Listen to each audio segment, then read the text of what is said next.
Morning. You're the victim of a crime with a case pending before this court. You're advised that you have rights under Arizona law that, among others, include the right to be treated with fairness, respect, and dignity, to a speedy trial, to be present at court proceedings, to choose whether or not to be interviewed by the defendant or the defendant's attorney, to be heard before the court makes a decision on release, negotiation of a plea, scheduling and sentencing, and to receive restitution from a person who is convicted of causing you loss. If you have not already been provided with a written statement of all victims' rights, please contact the Victim Services Division of the Prosecutor's Office. Okay, we're ready to go on the record now in calendar number 1 and 2. This is CR 2022-001-242-001 and CR 2021-001-704-001. The matters of the State of Arizona versus Lori Vallow have appearances. Good morning, Your Honor. Katie Staub appearing for the state. Morning. Good morning, Your Honor. Pamela Hicks and Robert Abernathy on behalf of Ms. Lori Vallow Daybell, who's present and in custody. Thank you. Ma'am, tell me your full name and date of birth for the record. Lori Daybell, 6/26/1973. Thank you. All right, so last we were here, we were waiting on a second report from Dr. Hernandez. Since that time, Dr. Hernandez has been relieved. The court's appointed Dr. Webster. Dr. Webster has met with the defendant and submitted a report dated December 2nd, 2024. So we do have two reports.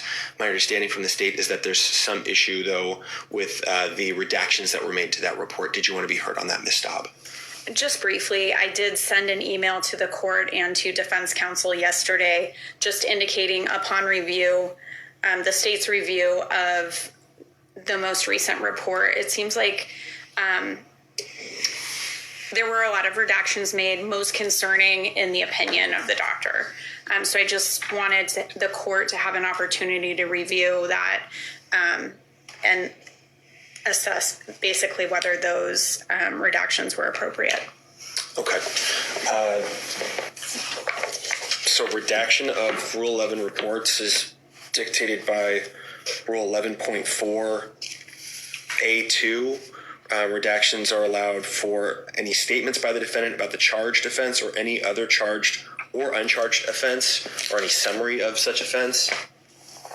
I read that to be very broad, but I don't read that to include anything outside of statements about those things. Did you wish to be heard on redactions?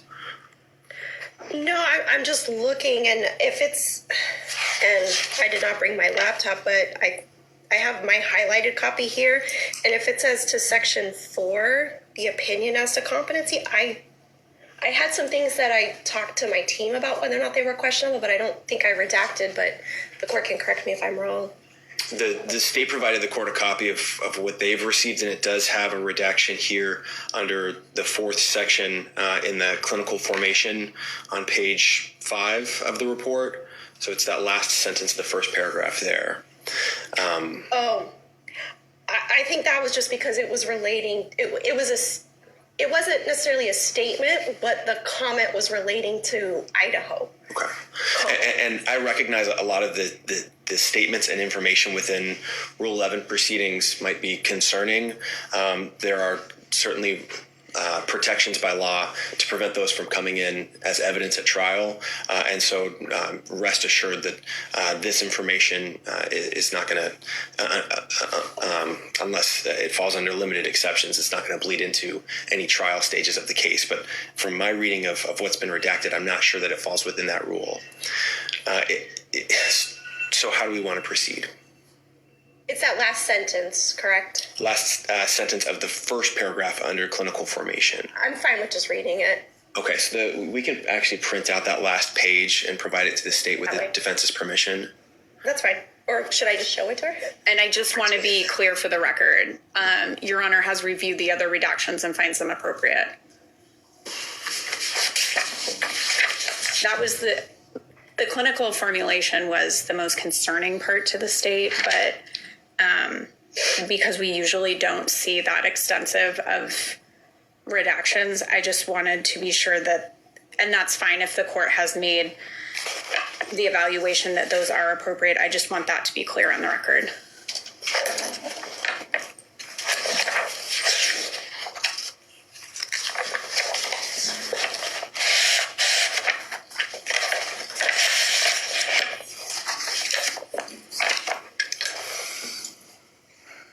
Ms. Hicks, do these other statements, are you wanting to lift redactions of these other statements as well based on what we've discussed this morning? So Section 3, the family and social information, those statements kind of deal with the arrest, when she was arrested. So, and we're being cautious in this case given the unique circumstances of it.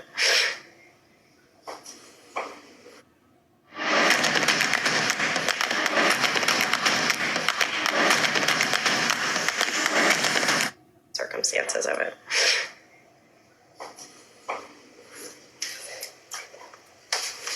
How about the other statements? Oh, sorry.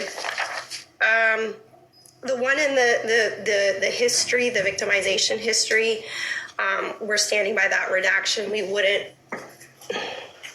I don't know how to phrase this, but it gave us some concern that potentially could be issues in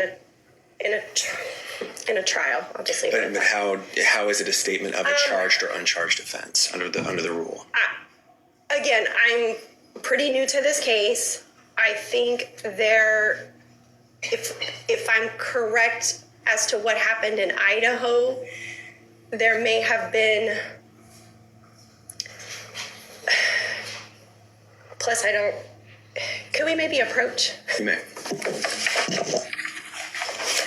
Yes.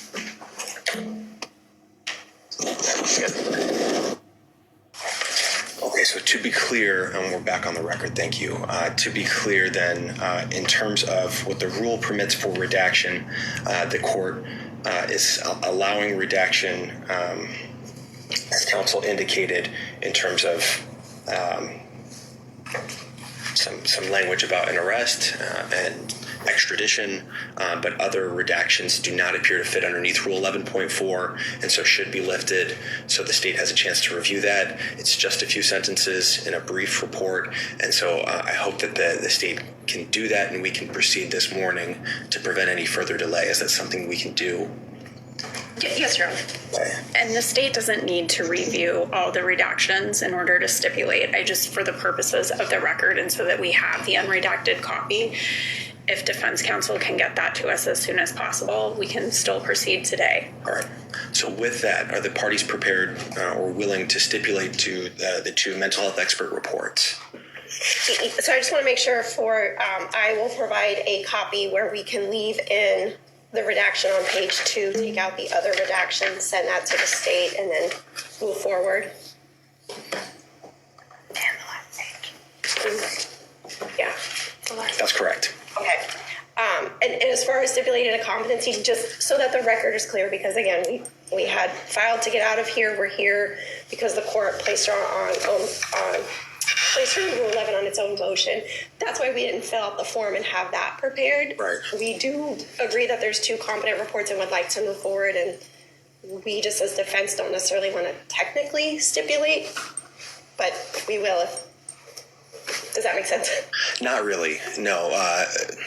Because there's really only 2 avenues here to proceed. You can contest that she's competent, and we can have an evidentiary hearing, and you can present your evidence, or the parties can stipulate to the reports which do find her competent.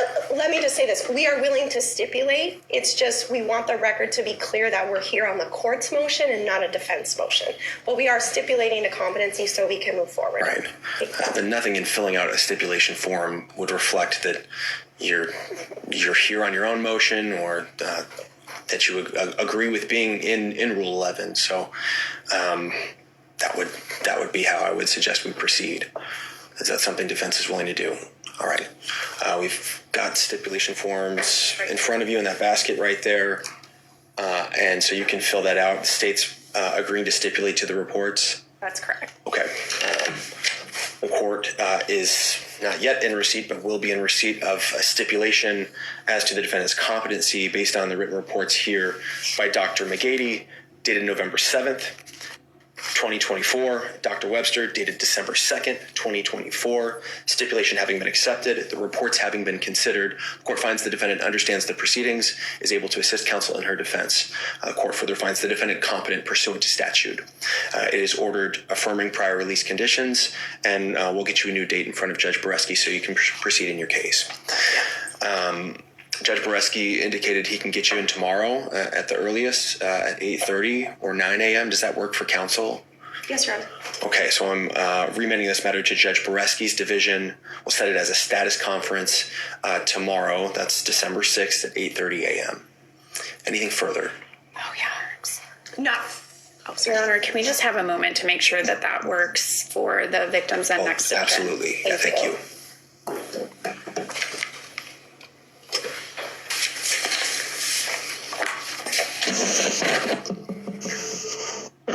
Judge, I don't know what the order is, but we're ready on Lizardo number 19 whenever you are. Okay, not ready yet, but we'll let you know when we are.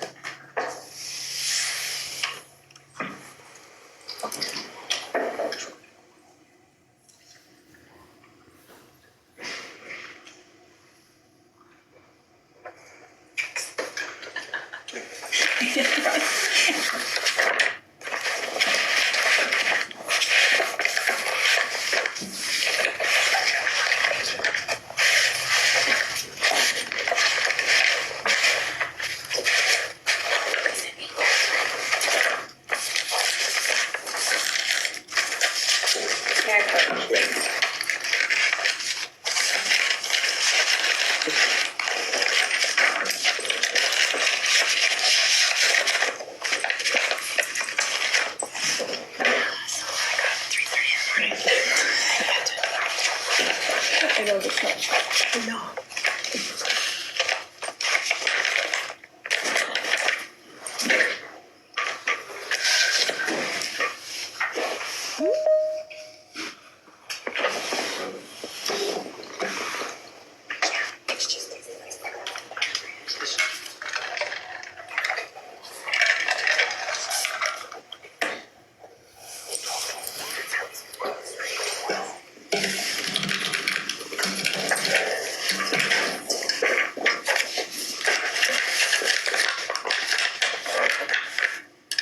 Tomorrow will work for everyone, so thank you. We'll set it for tomorrow's status conference with Judge Boreski, 8:30 a.m. Thank you, we're adjourned. Thank you, Judge. Thank you, Judge.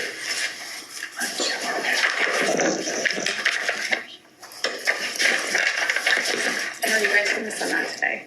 Yes. Okay.